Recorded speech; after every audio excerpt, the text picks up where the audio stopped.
Ever feel like you're walking on eggshells in a relationship? Like one wrong step could set someone off. Yeah, totally. You're tiptoeing around, trying not to trigger intense, unpredictable reactions. It's Yeah, exhausting, right? absolutely can be so draining. Well, today we're diving into Stop Walking on Eggshells. It's a book that really digs into borderline personality disorder, or BPD. Okay, cool. And look, we're not here to play armchair psychologists. We're not diagnosing anybody. Right. But this deep dive, it's all about understanding, Yeah, giving you the tools to navigate these kinds of situations. makes sense. So what's the deal with BPD anyway? Well, think about it this way. It's not just being moody. The book calls it dysphoria, and it's kind of like, Dysphoria? yeah, it's like being stuck on this crazy emotional roller coaster. You can't get off, and it explains why their reactions can be so extreme. Whoa, that's intense. Yeah, it really is. And it's not about manipulation. It's about struggling with these really intense feelings. So they're not choosing to be difficult. Right, exactly. It's more like they're caught in this whirlwind of emotions. That makes sense. Now, the book goes into the 9 criteria for diagnosing BPD, but we don't need to get bogged down in all that. Yeah, no need for a psych lecture. The important thing is understanding those core challenges, like fear of abandonment and struggling to regulate emotions. That's what will actually help you in your day-to-day interactions. Yeah, so it's not just about knowing the label, it's about understanding what's going on underneath. Exactly. And it's tough, constantly feeling like you're walking on eggshells. That's where John's story in the book, it really hit me. Oh, yeah, John's story. He talks about this constant confusion and hurt from his wife's mood swings, the accusations. Right. He was always feeling like he was falling short no matter what he did. It's heartbreaking. Mm-hmm. And the book doesn't sugarcoat the impact BPD has on relationships at all. No, not at all. Like with Larry, the dad who's trying to help his son Richard. Oh, Larry and Richard, yeah. Richard's cutting himself, having these explosive outbursts. It's tough. Larry felt so helpless, like he was failing as a parent.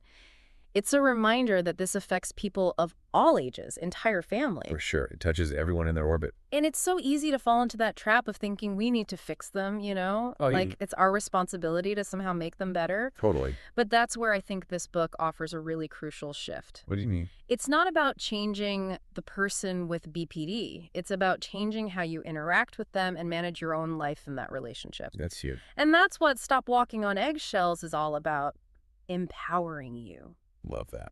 Okay, so let's talk tools. Okay, tools. The book mentions 5 key strategies: self-care, identifying obstacles, effective communication, setting boundaries, and reinforcing positive behavior. What do you think is the most crucial for someone just starting to understand BPD?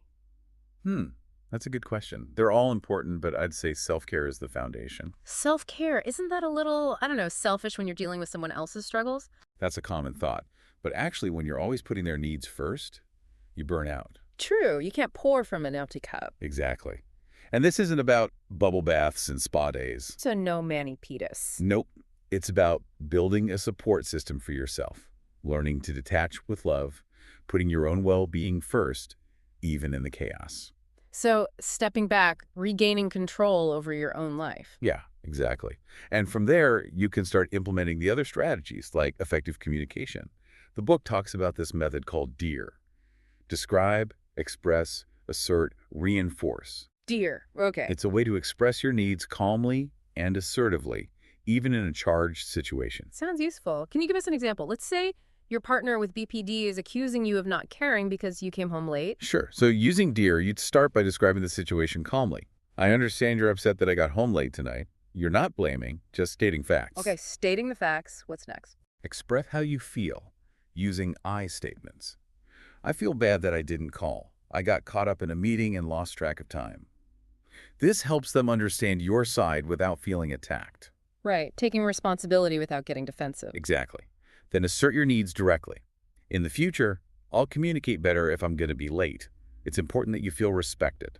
Okay, clear and direct. And lastly, Reinforce the positive. Even just acknowledging they listened. Thank you for hearing me out. I appreciate you sharing your feelings. wow, that's a really structured way to communicate. Sounds much better than getting swept up in the emotions and reacting defensively. It really is. And don't forget about setting boundaries. That's how you protect yourself while still offering support. Boundaries, right. But a lot of people struggle with that. It can feel mean or unloving. I get that. But boundaries aren't about being harsh. The book talks about being firm and loving. You can support someone while having limits. It's like showing them how to treat you by setting an example. But what about situations that go beyond words, like anger or even violence? That's when safety becomes even more important. The book talks about how to respond in those moments, making sure you and everyone else are safe. And sometimes that means reaching out for help. Right. Absolutely. Calling a hotline, a therapist, even law enforcement if you need to. You don't have to handle it alone. Really important to remember that. There's one more thing I think we should touch on before we move on. Distortion campaigns. Distortion campaigns. Yeah.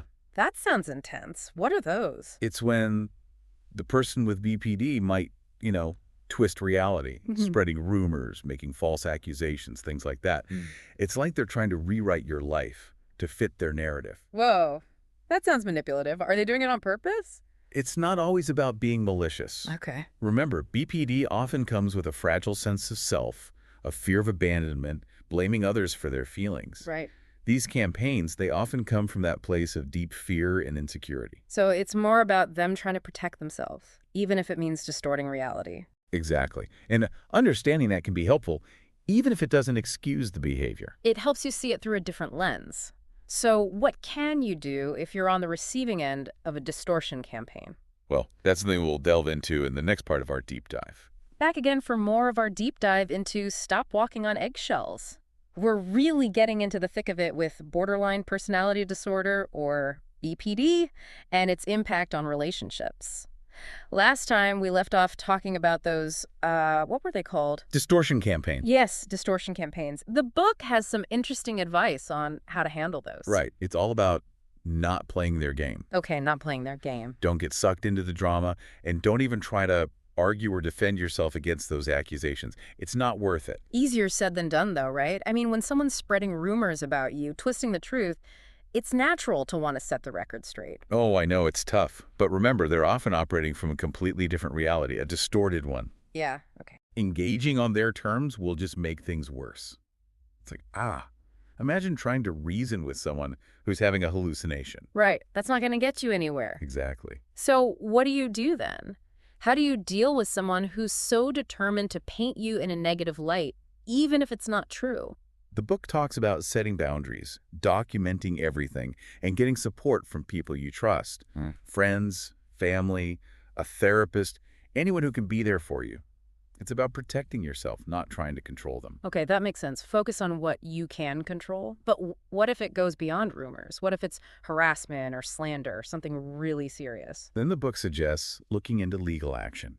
If someone's causing real harm, you have the right to protect yourself legally. It's like having that safety net in extreme cases. Yeah. But shifting gears a little bit, I'm curious about the book's take on raising a child with BPD. Oh, that's a whole other level of complexity, right? We've been talking about adult relationships, but imagine being a parent trying to support a child who's going through this. It's got to be incredibly challenging. The book talks about this couple, Sharon and Tom. Sharon and Tom. Yeah.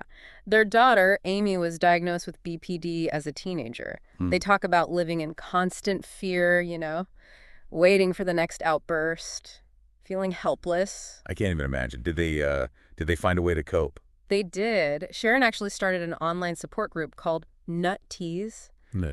It stands for Needing Understanding, Tenderness, and Support. No, I get it. She realized how many other parents were going through the same thing, feeling isolated and alone. It just goes to show how powerful it is to connect with others who understand. So true. It's like a problem shared is a problem halved. Yeah, exactly. But can you even diagnose BPD in children? I always thought personality disorders were more of an adult thing. That's a good question. And the book acknowledges it's a bit of a gray area.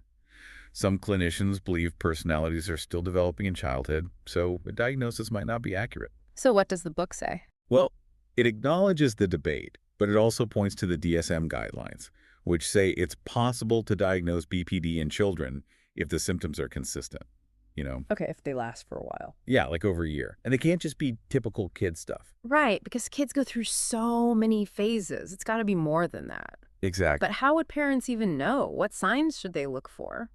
The book says parents often start noticing something's different during those early school years. Okay. And the diagnosis usually comes after a particularly difficult event, like self-harm or a major outburst. Makes sense. But there are some early signs.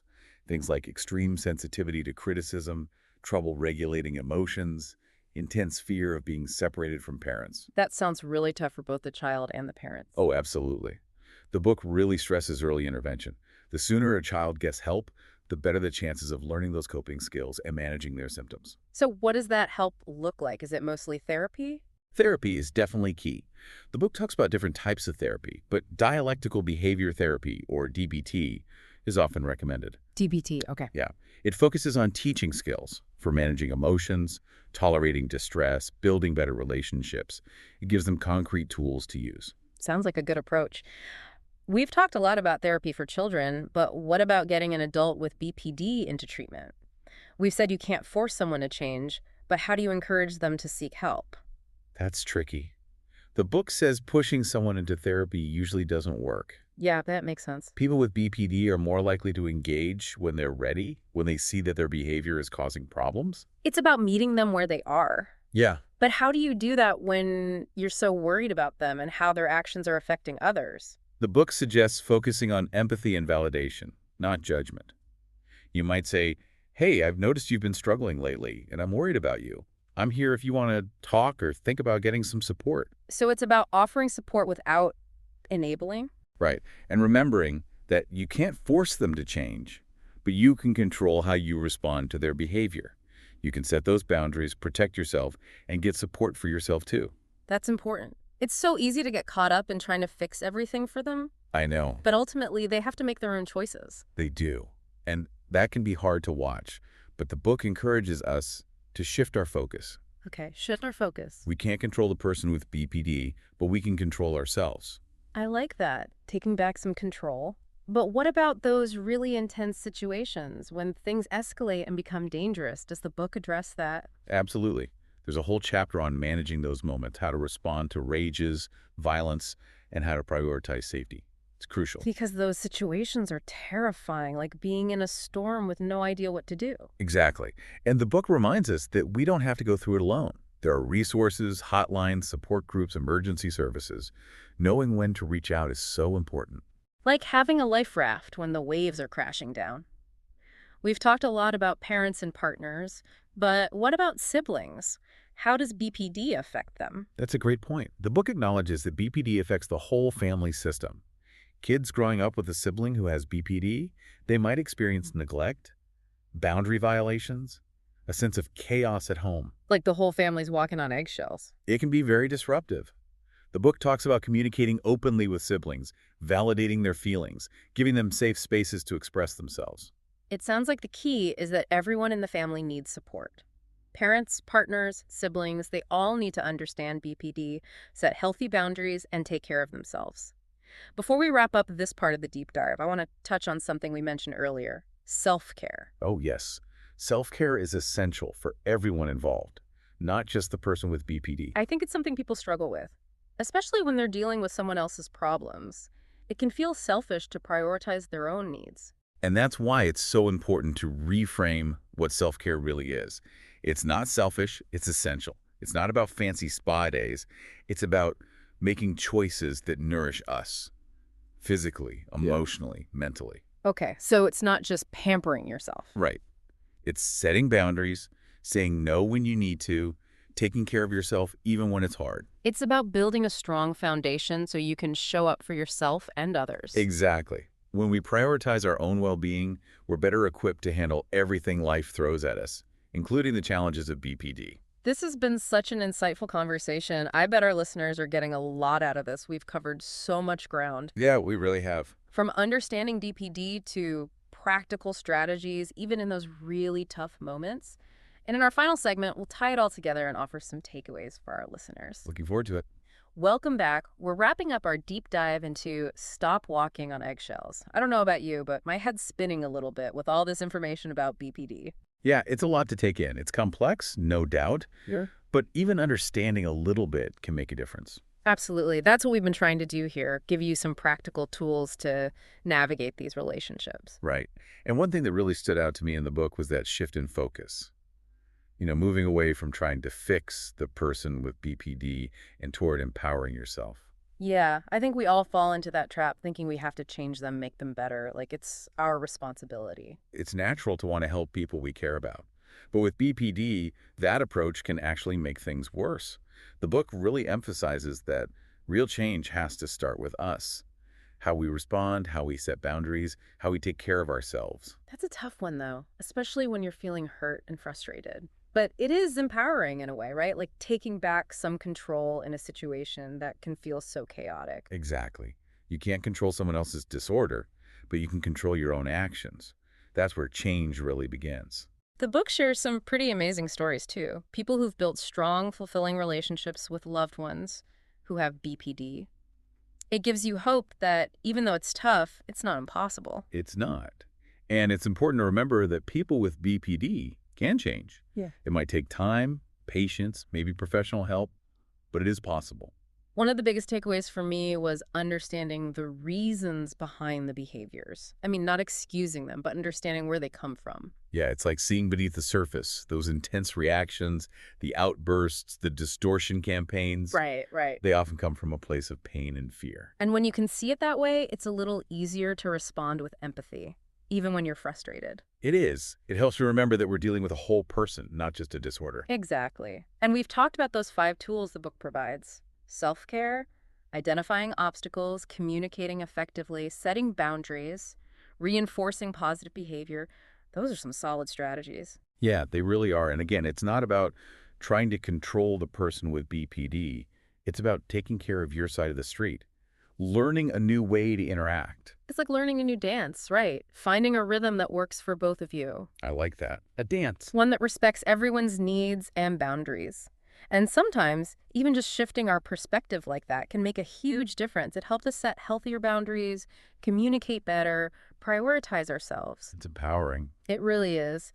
And as we wrap up, there's a question from the book I want to leave you with. It asks, if you could wave a magic wand and change one thing about this relationship dynamic, what would it be? Ooh, that's a good one. I know, right? It makes you Oh. think about what really matters, Okay. what you're longing for, and maybe what steps you can take to get there. It reminds us that we do have some control, even if we can't control the other person. And that's a powerful feeling.